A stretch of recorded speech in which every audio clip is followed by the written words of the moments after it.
Na terceira série, eu era uma criança desajeitada, tinha um pai malvado e bêbado, lutava para me encaixar e fazer amigos, era intimidado e evitado por outras crianças. Um dos meus colegas de classe, vamos chamá-lo de Derek, que regularmente fazia bullying comigo, me mostrou bondade um dia. Sendo privado de gentileza ou atenção com tanta regularidade, eu era massa de vidraceiro em suas mãos. Ele saía comigo no recreio quando eu geralmente ficava sozinho, ríamos e conversávamos sobre garotas que gostávamos, ele até se desculpava por ter sido um babaca comigo. A razão pela qual ele foi legal comigo foi porque eu trouxe uma figura de ação do Batman muito popular e cara para a escola comigo para passar o tempo, já que eu ficava sozinho a maior parte do tempo. Economizei mesada e cortei grama por 2 meses para comprar aquele brinquedo. Todo mundo queria um. No final do dia, ele me perguntou se poderia emprestar o boneco e, como o garoto ingênuo e socialmente inepto que eu era, confiei nele. O combinado era devolvê-lo na manhã seguinte. Voltei para casa tão feliz, completamente enganado, nunca suspeitei de nada. No dia seguinte ele me ignorou completamente. Quando tentei falar com ele agiu como se eu fosse louco. Quando pedi a ele para devolver a figura de ação, ele simplesmente disse, você nunca me deu nenhum Batman, talvez você tenha imaginado e quando eu insisti, ele ameaçou me bater. Quando reclamei com meu professor, disseram-me que era minha culpa trazer brinquedos para a escola, tive medo que envolvessem meu pai, então deixei cair. Eu não podia deixar meu pai saber ou eu seria chamado de marica e teria meu traseiro espancado e punido pelas próximas 2 semanas. O pior é que Derek disse a todas as garotas que eu confidenciei a ele sobre imaginar que eu as cobiçava e que as masturbava. Eu era um parasocial antes disso, mas pelo menos fui tolerado, mas depois da campanha de difamação dele com as meninas eu era um leproso, as pessoas nem me olhavam nos olhos, nem mesmo os professores. As crianças começaram a atirar pedras em mim, sabotar e vandalizar minha propriedade, foi um inferno. Eu não fiz nada sobre isso, a não ser chorar, eu era apenas um garoto obstinado, afinal, mas até hoje eu gostaria de ter arrancado a orelha de alguém ou algo assim, qualquer coisa em retaliação. Depois de um tempo o bullying diminuiu, me concentrei nos estudos e comecei a tirar boas notas. Derek começou a falar comigo novamente, mas eu o ignorei completamente. Às vezes ele repetia, por que você está sendo tão bebê? Você não me deu nada, você imaginou. No final do ano mudamos de casa e me transferi para outra escola não muito longe. As coisas estavam muito melhores lá, eu finalmente tinha amigos e não era mais tão ingênuo, então não era tão facilmente visado. Mas eu ainda era perseguido de vez em quando. Com o passar dos anos, tornei-me um delinquente, no ensino médio, me meti em brigas regulares. Talvez eu tenha compensado demais a falta de firmeza que tive na juventude. Fui em bares, boates, hotéis e navios de cruzeiro quando tinha 20 e poucos anos, isso me ajudou muito a ser mais adepto socialmente e a entender a dinâmica social e a natureza humana. Terminei a escola técnica e me formei em eletricista e depois em encanador, eu sei, água e eletricidade, mas acredite ou não, eu achava genial na época. Comecei meu próprio negócio, desenvolvi uma reputação de excelente acabamento em minha área local e me dei bem. Quando eu tinha 29 anos, tenho 36 agora, recebi uma ligação às 2 da manhã para uma emergência de inundação em uma residência local. Quando cheguei lá o local estava uma bagunça, saía água de um cano estourado e equipamentos elétricos estavam em curto, era muito perigoso. O chão da sala desmoronou devido a um buraco na pia. Fui recebido pela esposa, vamos chamá-la de Jane, histérica e fora de si, ela de alguma forma pensou que era responsável, o que achei estranho, garanti a ela que não poderia ser culpa dela. Ele chegou menos de 5 minutos depois, seu comportamento era irado, ele não cumprimentou e apertou minha mão quando eu ofereci, eu o reconheci imediatamente, Derek de todos aqueles anos atrás. Ele exigiu saber por que ainda não comecei a resolver o problema, fui profissional, Contei a ele o que havia dito à esposa em termos de custos, mas escondi a cotação por escrito no meu veículo. Eu disse a ele quem eu era e fingi que estava feliz em vê-lo, garanti que ele estava em boas mãos. Depois de um tempo discutindo com a esposa, ele pareceu se acalmar e brincou comigo, eu sabia que o tinha enganado.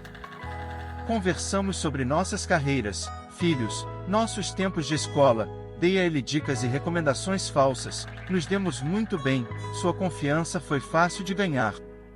Ele deve ter pensado em mim como um otário completo. Eu assegurei a ele que ele estava em boas mãos e isso seria consertado em nenhum momento.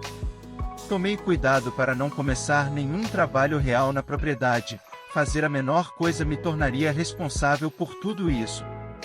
Derek saiu depois de mais ou menos 1 hora e sua esposa ficou para trás. Eu comecei minha vingança. Ao fazer minha avaliação, percebi que a maior parte do prédio não estava de acordo com o regulamento da cidade e não estava de acordo com as plantas cadastradas e aprovadas. Havia vários riscos de segurança e todos os trabalhos de encanamento e eletricidade foram concluídos por pessoas não qualificadas e não certificadas em uma tentativa de economizar dinheiro.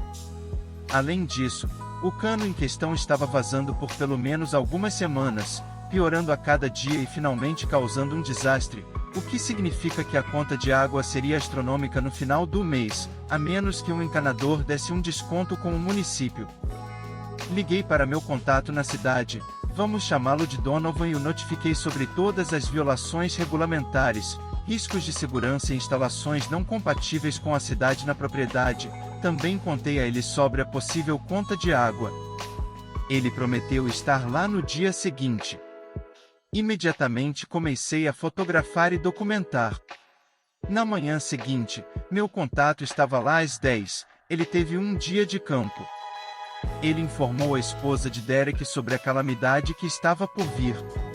Eles seriam forçados a demolir todos os anexos do prédio, remover todos os encanamentos e instalações elétricas não certificadas, ter os projetos reprovados e começar do zero, o que representa uma perda estimada de aproximadamente 950 mil. Derek estava lá em minutos, ele estava lívido. Ele rapidamente ameaçou com uma ação legal, mas Donovan simplesmente disse a ele que tinha provas fotográficas mais do que suficientes para declarar a propriedade inválida em 1 semana se Derek não obedecesse por escrito. Donovan lembrou a Derek que ele faz isso para viver e que a cidade tem mais recursos legais para desperdiçar dinheiro. Deixei uma fatura para Derek pelo meu tempo apenas para espalhar sal no testamento e me despedi. Mais tarde ele me ligou e me chamou de todos os nomes sob o sol. Fiquei em silêncio e ele desligou. Ele fez um discurso retórico no Facebook sobre mim, o que foi uma má ideia. Toda a comunidade me defendeu e começou uma competição de contação de histórias, onde todos os tipos de pessoas revelaram histórias de coisas picantes que Derek fez com elas no passado. Aparentemente, Derek sempre foi um idiota, ele nunca mudou. Um dia ele me ligou e pediu para me encontrar, ele parecia acabado e deprimido, então decidi me encontrar e ver o que estava acontecendo. Eu o conheci em uma movimentada loja de conveniência local. Eu sei que não devo aceitar Derek, a doninha, pelo valor de Face, então notei rapidamente quando ele colocou a tela do telefone na mesa, eu sabia que ele poderia estar gravando a conversa. Ele se desculpou por seu comportamento, o que me surpreendeu, e me disse que todo esse dilema o levou à falência. Então ele me perguntou, por que você fez isso comigo? Eu sei que fui um idiota com você quando éramos crianças, mas não mereço ter a vida minha e da minha esposa arruinada por causa dos erros que cometi quando era criança garoto. Que tipo de pessoa você é? Você me disse que eu estava em boas mãos, eu confiei em você, você me garantiu que iria me ajudar, então você me apunhalou pelas costas. Você me citou apenas algumas centenas e me disse para não fazer isso preocupar. Eu respondi, eu não disse tal coisa. Derek, pare de mentir. Você me disse que custaria algumas centenas, talvez menos. Eu ouvi você dizer isso. Você prometeu me ajudar, me deu recomendações. Por que você está fazendo isso comigo? Seneca, Derek, Você deve ter imaginado. Olhei-o nos olhos, ele sabia exatamente por que eu disse isso, a mesma coisa que ele me disse há quase 20 anos. Eu repeti apenas para levá-lo para casa. Sêneca, você está sendo um bebê, nunca citei você por nada, você imaginou. Ele sabia que eu estava destruindo financeiramente por causa de um boneco do Batman que ele roubou de mim 20 anos atrás. Eu podia ver isso em seus olhos, mas ele não conseguia dizer isso. Sua expressão era uma mistura de espanto e desgosto. Eu o olhei nos olhos por alguns segundos para efeito, então me levantei e saí. Dormi como um bebê naquela noite e tive um sorriso bobo durante toda a semana. Ele tentou ligar algumas vezes, mas enviou-lhe uma mensagem de texto informando que mais assédio seria processado judicialmente. Derek, você sabe qual é o seu nome verdadeiro, e qual é o meu. Se no futuro você ler isso e perceber como eu te ferrei, lembre-se de como aquele boneco do Batman custou caro para você depois de anos de interesse acumulado em karma. O olhar de desespero em seu rosto quando você percebe por que está arruinado foi delicioso. Eu gargalhei loucamente no caminho para a casa daquela loja de conveniência. Era hora de você pagar o flautista. E se você acha que isso vai ajudá-lo legalmente, vá em frente e tente. Não vai, então não perca seu tempo. Ou melhor, desperdice tanto tempo e dinheiro. Parabenizo-me por ser ainda mais um inconveniente financeiro para sua vida. Foda-se, Derek.